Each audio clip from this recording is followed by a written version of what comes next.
এবার জান্নাতীরা 2 নাম্বার প্রশ্ন করবে, 2 নাম্বার কি কাজ করেছিলে যার কারণে মালিক তোমাদেরকে জাহান্নামের মধ্যে পাঠায় দিয়েছে।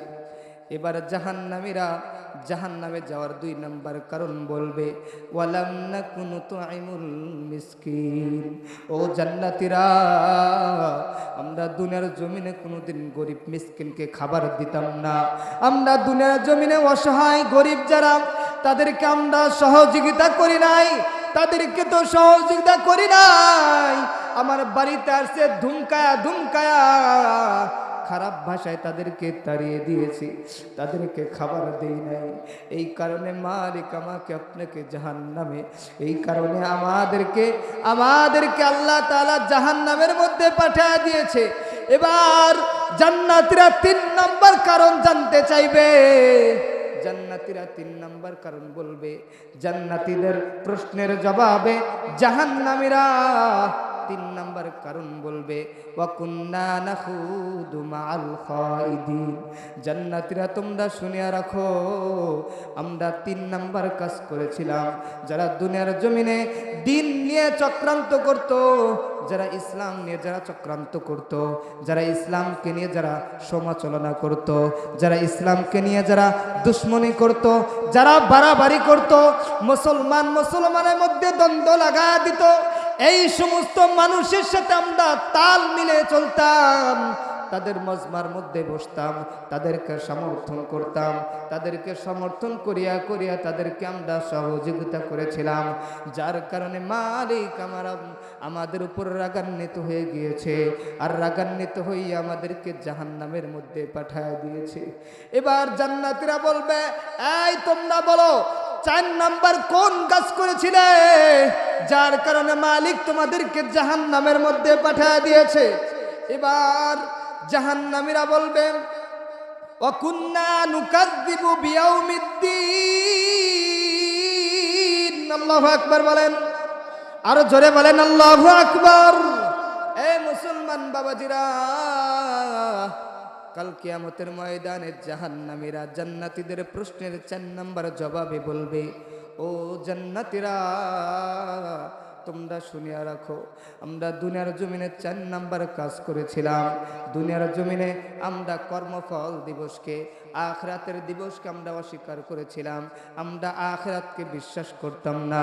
আমরা আখিরাতকে বিশ্বাস না করার কারণে, কর্মফল দিবসকে আমরা অস্বীকার করার কারণে মালিক আমাদের উপর রাগান্বিত হয়ে গিয়েছে। মালিক রাগান্বিত হইয়া মালিক আমাদেরকে জাহান্নামের মধ্যে পাঠিয়ে দিয়েছে। মুসলমান জবান খুলে বলেন নাউজুবিল্লাহ। এ মুসলমান বাবাজিরাম, এই জন্য এই 4টা কাজ থেকে আমার আপনার বেঁচে থাকতে হবে। 1 নাম্বার আমার আপনার নামাজ আদায় করতে হবে। 2 নাম্বার গরিব অসহায় যারা, তাদেরকে সাহায্য করতে হবে। 3 নাম্বার যারা দিন নিয়ে চক্রান্ত করে, যারা দিন নিয়ে সমালোচনা করে, তাদের কাছ থেকে দূরে থাকতে হবে। তাদের মজমার মধ্যে বসা যাবে না, তাদের কাছ থেকে আমার আপনার দূরে থাকতে হবে। যারা ওই পথে যাবে তারা আল্লাহর জাহান্নামের মধ্যে চলে যাবে। 4 নাম্বার কর্মফল দিবসকে আমাদের বিশ্বাস করতে হবে।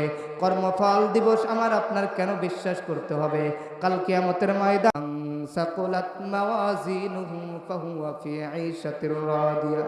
ও মুসলমান বাবাজিরা, কাল কিয়ামতের ময়দানে আল্লাহ তাআলা আমার আপনার সকলের আমলগুলো আমার আপনার নেকির পাল্লায়, আমার আপনার ওজনের পাল্লায় তুলে দিবে। ফামান সাকুলাত মাওয়াজিনু ফাহুয়া ফি আইশাতির রাদিয়া। যাদের আমলের পাল্লা ভারী হয়ে যাবে, আল্লাহ তাআলা তাদেরকে হাসাইতে হাসাইতে আল্লাহর জান্নাতের মধ্যে পৌঁছা দিবে। মুসলমান জবান খুলে বলেন সুবহানাল্লাহ।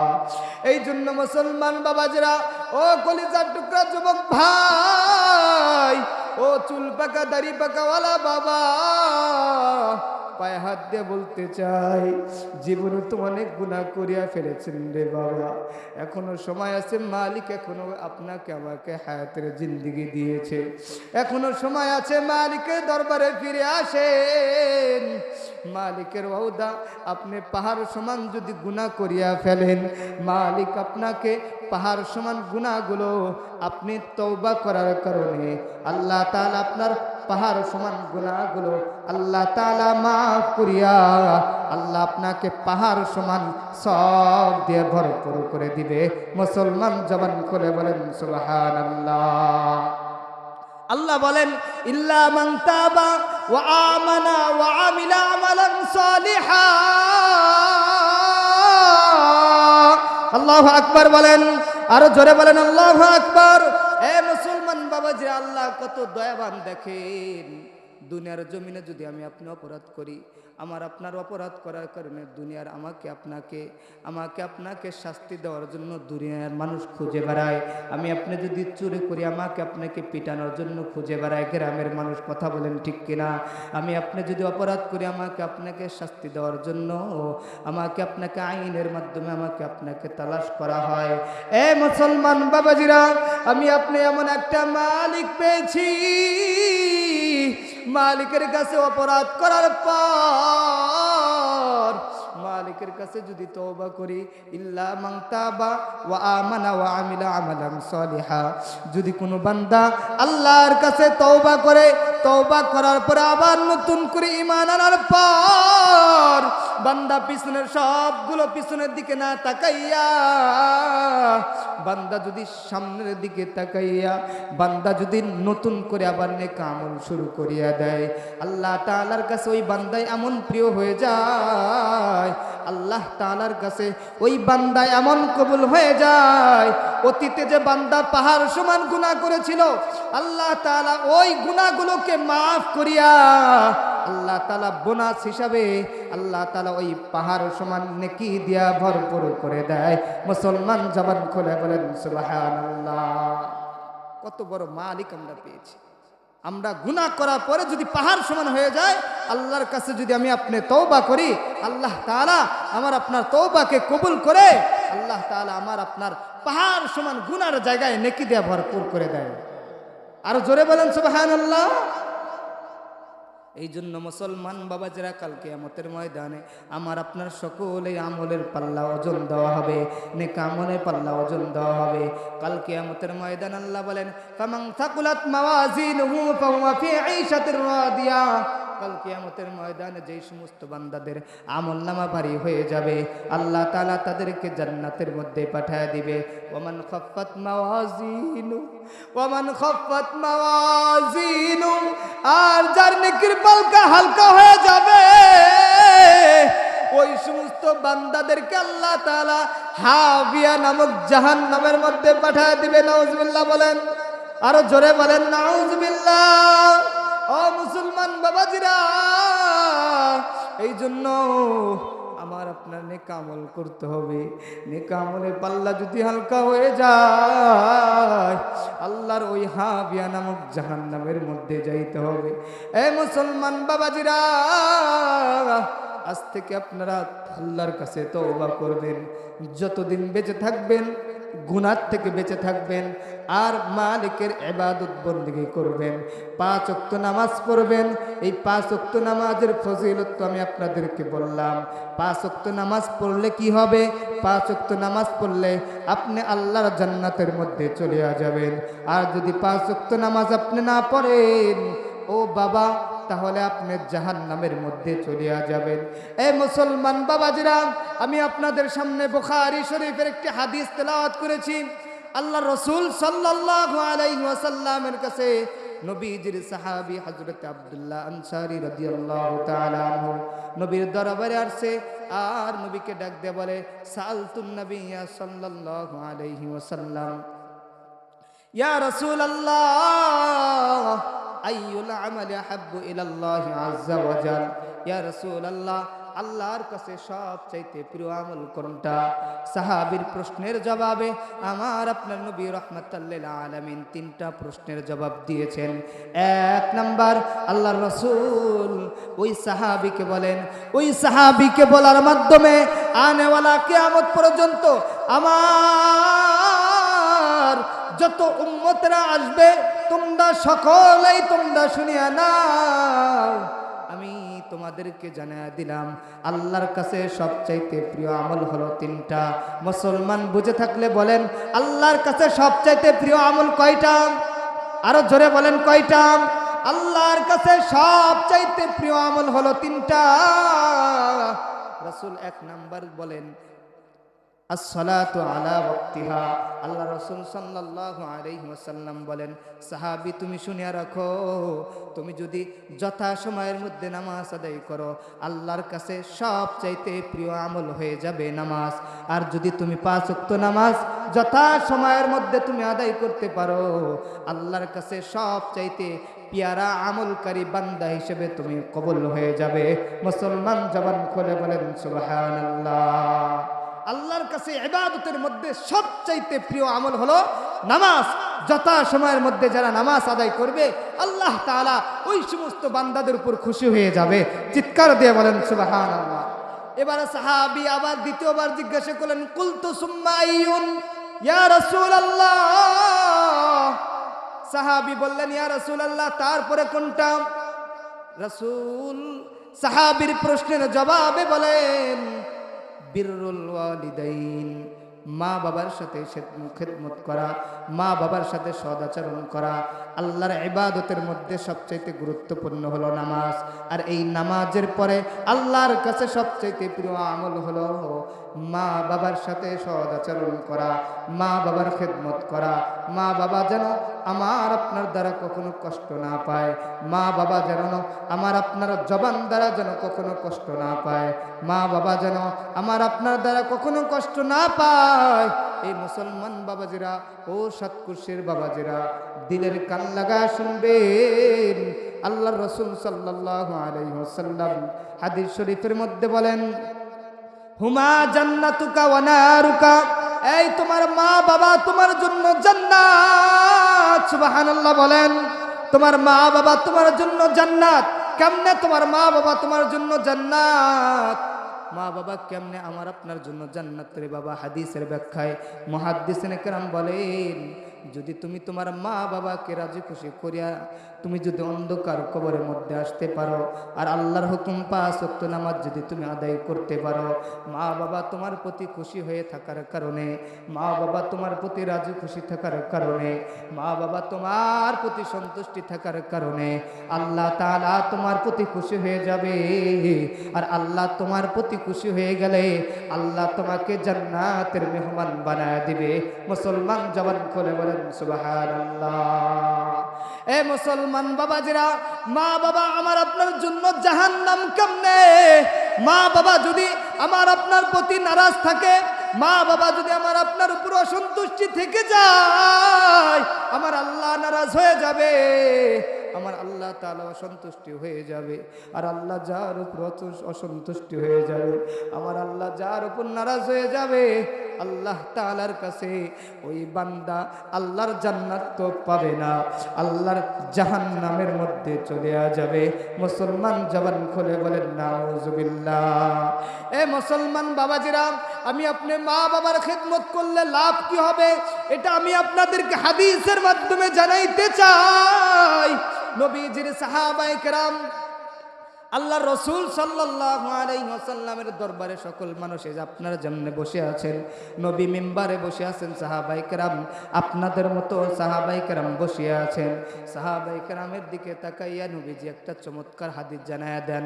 এ মুসলমান বাবাজিরা, ও পর্দার মা ও বোনেরা, ও আম্মা জান, কলিজার টুকরা যুবক ভাই, ও চুল বাঁকা দাড়ি বাঁকাওয়ালা বাবা, এই মজমার মধ্যে আপনারা যারা আছেন, এই মজমার মধ্যে আপনাদের মধ্যে অনেকেরই মা নাই, বাবা নাই, যাদের মা বাবা অন্ধকার কবরের মধ্যে চলিয়া গেছে, এই মজমার মধ্যে যাদের মা বাবা নাই, আমি বলার সাথে সাথে তাদের কলিজার মধ্যে আগুন লাগিয়া গেছে। যাদের মা বাবা নাই তারাই জানে মা বাবা কত বড় আপন। মা বাবা কি কতদিন হলো দেখেন না। আমার বড় ভাই সাইদ ভাই তার মা বাবা দুনিয়ার থেকে বিদায় নিয়ে চলিয়া গেছে। আমার ভাই তিন চোখের পানি ফেলায় কান্দে, মাঝে মধ্যেই আমার কাছ থেকে দোয়া চায়, মাঝে মধ্যেই আমার কাছ থেকে দোয়া চাই, ভাই আমার বাবার জন্য আপনি একটু দোয়া করিয়া দিয়েন। এ মুসলমান বাবাজিরা, আমার সাইদ ভাইয়ের মতো অনেকেরই, আপনাদের মতো আপনাদের মধ্যে অনেকেরই মা বাবা দুনিয়ার থেকে বিদায় নিয়ে চলে গেছে। যাদের মা বাবা দুনিয়ার থেকে বিদায় নিয়ে অন্ধকার কবরের মধ্যে চলে গেছে, ও বাবা, মা বাবার খেদমত সম্পর্কে আমি আপনাদেরকে সংক্ষিপ্ত বলতে চাই।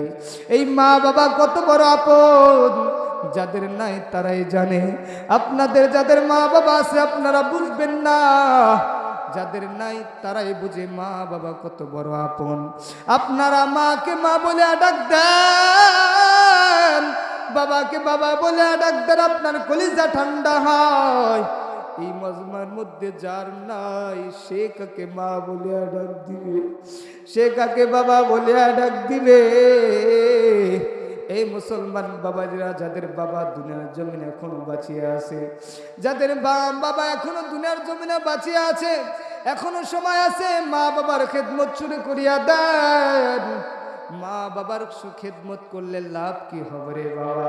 আল্লাহ রাসূল সাহাবায়ে কেরামকে বলেন, ও সাহাবায়ে কেরাম, তোমাদের মধ্যে যাদের মা বাবা দুনিয়ার জমিনে বাঁচিয়ে আছে, ও সাহাবায়ে কেরাম তোমরা শুনিয়া রাখো, তোমাদের মধ্যে যাদের মা বাবা, তোমাদের মা বাবা যাদের দুনিয়ার জমিনে বেঁচে আছে, এবং নবী এটাও বলেন, ও আমার উম্মতেরা, আনেওয়ালা কিয়ামত পর্যন্ত যত আমার উম্মতেরা দুনিয়ার জমিনে আসবে, তোমরা সকলে শুনিয়া রাখো, তোমরা যতদিন দুনিয়ার জমিনে বেঁচে থাকবে, তোমার মা বাবার দিকে, যতদিন তুমি তোমার মা বাবার দিকে রহমতের দৃষ্টি দিয়া, ভালোবাসার দৃষ্টি দিয়া, মায়ার নজরে ভালোবাসার দৃষ্টি দিয়া দিয়া তোমার মা বাবার দিকে তুমি যতবার রহমতের দৃষ্টি দিয়া, ভালোবাসার নজরে তোমার মা বাবার দিকে একবার করে তাকাইবা,